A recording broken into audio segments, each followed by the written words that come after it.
తెలంగాణనే కొట్లాడి తెచ్చుకున్నాం, ఎమ్మెల్యేల గూండాగిరికి భయపడదామా అని టీఆర్ఎస్ చీఫ్ కల్వకుంట్ల కవిత అన్నారు. మంచిర్యాల ఎమ్మెల్యే కొక్కిరాల ప్రేమ్ సాగర్ రావు గూండాగిరి బంద్ చేయాలని అన్నారు. ఈ గడ్డ నుంచే తెలంగాణ రక్షణ పార్టీ ఏర్పాటైందని, ఇక్కడ నుంచే జెండా ఎగరవేస్తామని కవిత పునరుద్ఘాటించారు. కాంగ్రెస్ పార్టీ అవినీతి కారణంగానే సింగరేణి సంస్థ నష్టపోతోందని ఆరోపించారు. ఎమ్మెల్యే గారి గురించి ప్రత్యేకించి నేను చెప్పక్కర్లేదు. ఆయన గుండాగిరి రోజు రోజుకు పెరిగిపోతున్నది. బుల్డోజర్ పట్టుకొని వెళ్ళిపోయేటటువంటి పరిస్థితి కనబడుతున్నది. ఎవరొకరు వేరే పార్టీ కండువ కప్పుకుంటే వాళ్ళని బెదిరించేటటువంటి పరిస్థితి కనబడుతుంది.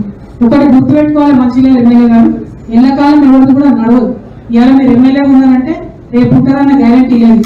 మీకు మాత్రం కోసం 4 నెలల రోడ్లు బ్రిడ్జ్ వేసుకోవడం, బంద్ చేసుకోవడం, ప్రజలకు ఇచ్చినటువంటి వాగ్దానాలు పూర్తి చేయండి. ఎవరైతే వేరే రాజకీయ పార్టీలు ఉంటారో వాళ్ళ మీద దాడులు చేయడము, మాట్లాడితే కేసులు పెట్టడము, ఇవి తగ్గించుకోండి. మీరు కాదు, మీ సోనియమ్మను, మీ రాహుల్ గాంధీ గారిని ఎదిరించే మేము తెలంగాణ తెచ్చుకున్నాం. మీరు ఇటువంటి గుండాగిరి చేస్తే మాత్రం రానున్న రోజుల్లో గుర్తుపెట్టుకోండి, మంచిర్యాల కేంద్రంగా తెలంగాణ రక్షణ సేన రాజకీయం చేయబోతామని అద్వితీయమైనటువంటి